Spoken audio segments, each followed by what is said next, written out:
Doon malamig doon.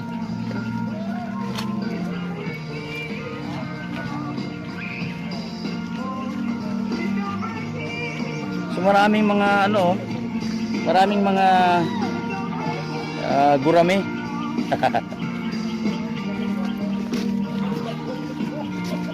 Yan.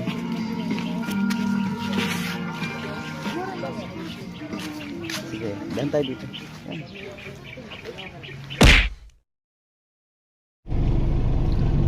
What is up guys? Gabang Lerite Vlogs here. Welcome to another vlog. So dito ngayon sa General Santos City. Maghanap muna tayo ng resort dito lang sa Jensan lang mismo. So ngayon puntahan namin yung, kasi may napuntahan na kami ibang mga resort noong nakaraang linggo. So ngayon naman puntahan namin yung isa sa pinaka lumang resort, swimming resort dito sa General Santos City, yung Ula Air Swimming Resort. So part yun ng aking college days. So bisitahin natin kung anong development sila meron ngayon compared noong panahon ng let's say 30 years ago o 25 years ago something. So yeah, samahan nyo kami sa aming gala ngayong araw na to.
Ito na yung Ula Air guys.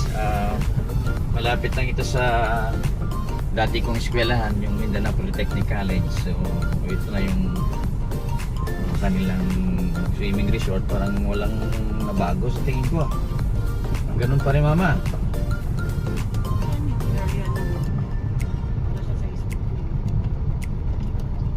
Tingnan natin yung kung ano dun sa loob pa. Dito tayo sa exit dadaan guys, para libre. Kaya walang bayad. So ito yung resort nila. Anong tawag nga ito? Flowing mama, no? Spring water. So tatalbog-talbog ka rito pag Ay, kasi spring. Oh my god. tingnan to. Ganda. Hindi lang, sandyan lang yung poster lang yan, Lance.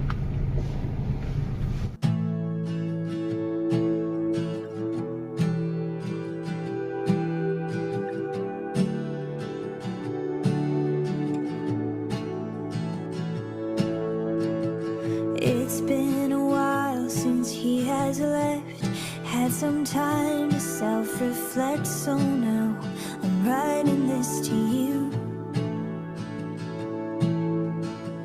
I'm really sorry in advance for every time I have to ask you if you might have changed your mind. And baby, does it make me crazy thinking about you every day, wishing you'd appear? And maybe I'm losing it 'cause lately I've been writing love songs to a boy without a name. So here's to someday.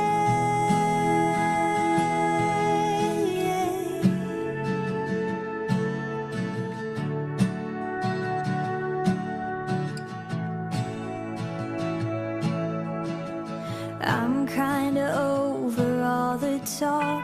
Miss Independent never worked for me. Now I don't really mind. So nandito na kami sa Ula Air Resort. So ito yung area dito. Nakita nyo. Ganda. Kahit pa paano. Ganun pa rin yung style ng kanilang resort. Buhangin yung ilalim ng ano, yung tubig, hindi yung semento. Yan, magandang bahay. So yeah, magtanong-tanong muna tayo. So kahit Lunes maraming naliligo. So tara, let's go. Tanong tayo. Entrance sa exit tayo daan.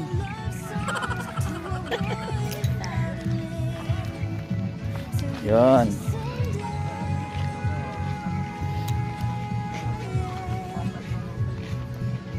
Ayoko lang nalaman yun. Ang alin? Yung spray. Continuous kasi yan. Continuous yan. Ayoko lang nalaman. So, yeah, ikot-ikot muna kami. Tingnan namin yung area dito. So, ito yung mga cottages nila dito, guys. Yeah. So, maganda rin yung landscape nila. Kahit pa paano. So, para siyang lake lang na paliguan. Malamig masyado yung tubig dito. Yan. So, yeah, hanap tayo sa loob. Tingin tayo sa loob pa. Tanggal talaga ba? Tara mama, mag-iwan ka ng... So, sightseeing lang kami kasi baka sa Wednesday. Ah, okay, salamat.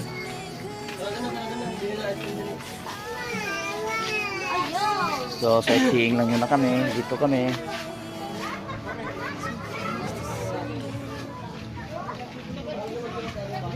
Ito yung area dito.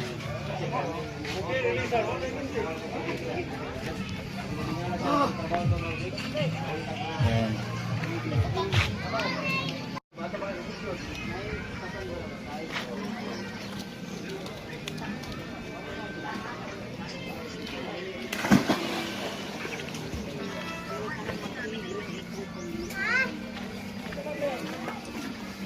So, not bad, ah.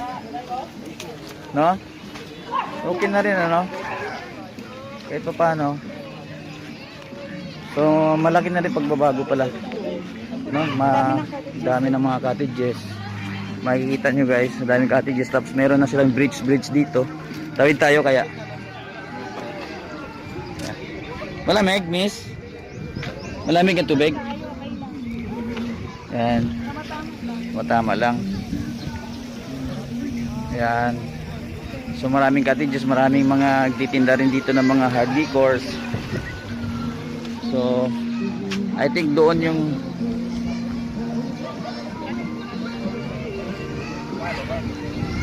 yan.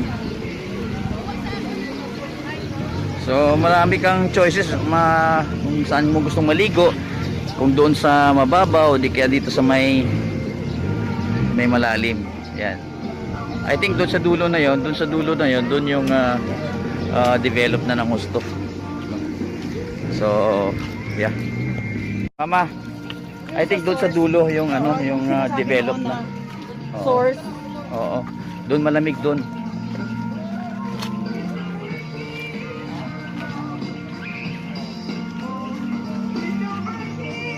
So maraming mga ano, maraming mga gurame.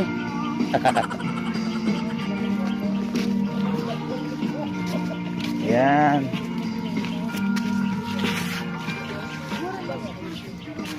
Sige, dan tayo dito. Yan. Busing, dan kami ha. Opo, kaya, kailan kaya?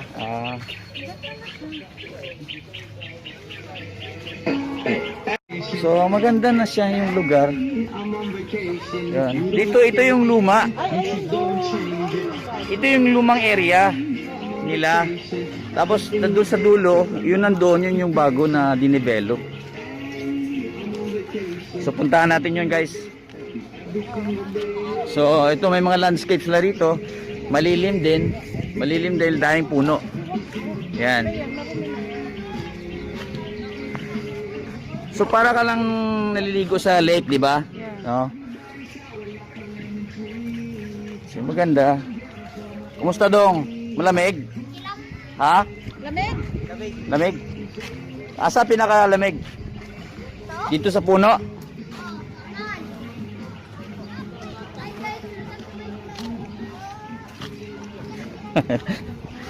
Welcome to my vlog daw. Yan. So pwede pala may parking area pa rin pala dito. Yan. So ito.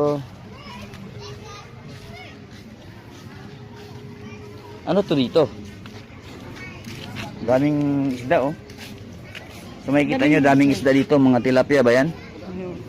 No? Tilapia.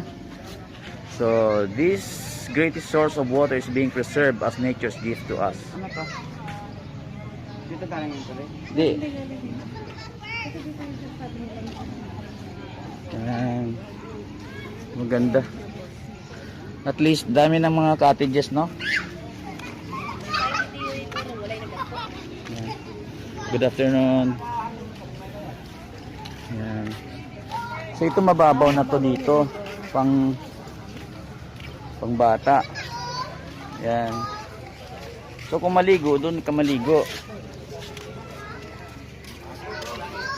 Yan. So at least dinevelop nila rito.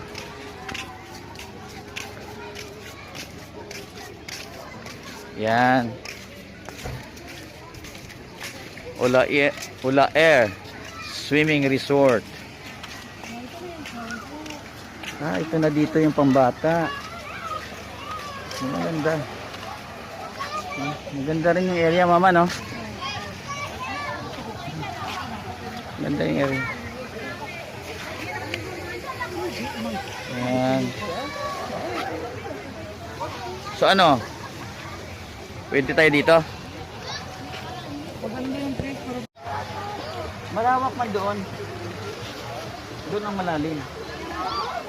So saan tayo? Tingin nyo. Doon sa malilim na lang. Doon sa...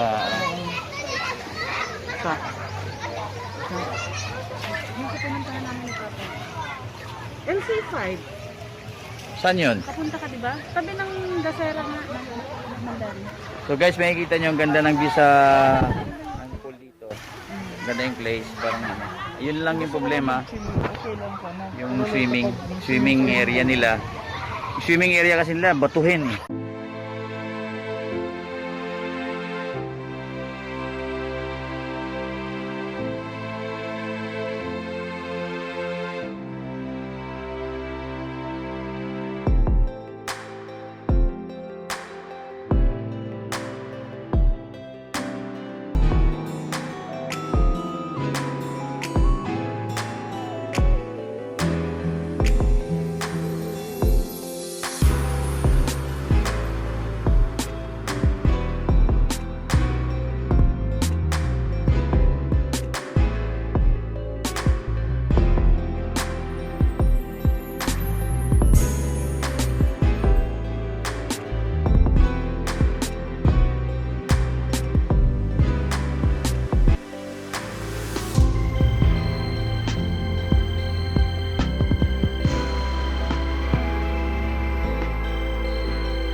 So develop na yung area ng resort mama compared ng 25 years ago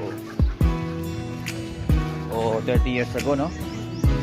Marami na silang mga cottages. Pero sa tingin ko pag Saturday Sunday, ang daming tao dito, no?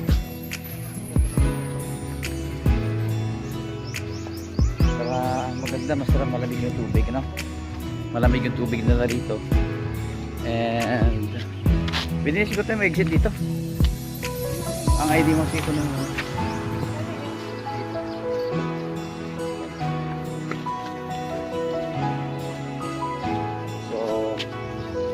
So guys, yan yung Ulair Swimming Resort dito sa may Pupong.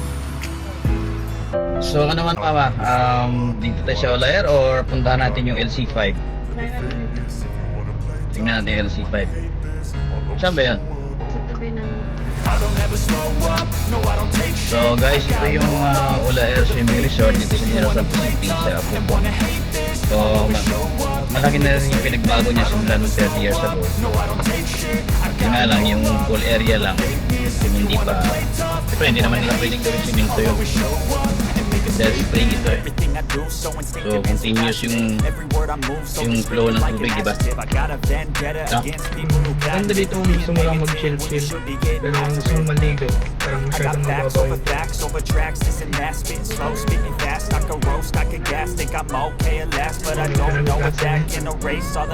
Kasi doon nasa dulo. So maganda yung area guys. Yun nga lang, siyempre may kanya-kanya tayong place. Pupuntahan po lang namin yung iba. Hindi naman sa maarte kami, pero ibig sabihin Gusto namin maligo. gusto namin mag-i-enjoy yung tubig para na rin sa so yeah, so may pupuntahan muna kami ibang resort, titingnan namin kung ano meron doon. Alright,